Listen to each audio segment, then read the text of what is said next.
Story told by a man, which is most frightening yet thought-provoking experience of his life. He had been on a long flight. The first warning of the approaching problems came when the sign on the airplane flashed on, "Fasten your seatbelts." Then, after a while, a calm voice said, "We shall not be serving the beverages at this time as we are expecting a little turbulence. Please be sure your seatbelt is fastened." As he looked around the aircraft, it became obvious that many of the passengers were becoming apprehensive. Later, the voice of the announcer said, "We are so sorry that we are unable to serve the meal at this time. The turbulence is still ahead of us." And then the storm broke.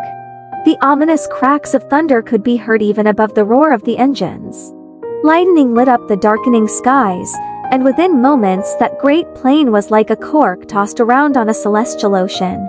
One moment the airplane was lifted on terrific currents of air. The next, it dropped as if it were about to crash. The man confessed that he shared the discomfort and fear of those around him.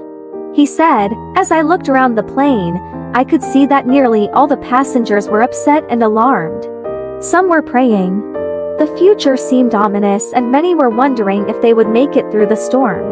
And then, I suddenly saw a girl to whom the storm meant nothing. She had tucked her feet beneath her as she sat on her seat and was reading a book. Everything within her small world was calm and orderly. Sometimes she closed her eyes, then she would read again. Then she would straighten her legs, but worry and fear were not in her world. When the plane was being buffeted by the terrible storm, when it lurched this way and that, as it rose and fell with frightening severity, when all the adults were scared half to death, that marvelous child was completely composed and unafraid."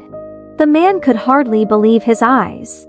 It was not surprising, therefore, that when the plane finally reached its destination and all the passengers were hurrying to disembark, he lingered to speak to the girl whom he had watched for such a long time.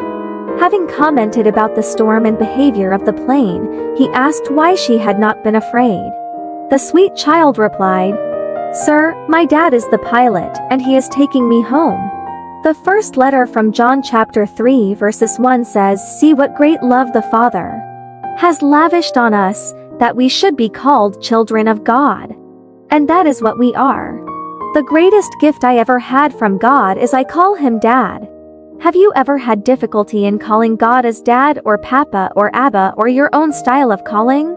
I could not relate to my Heavenly Father in the beginning years of my faith journey, as I had looked down on my earthly father.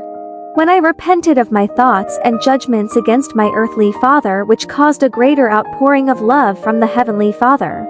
Today, can you confidently call the God as your Father?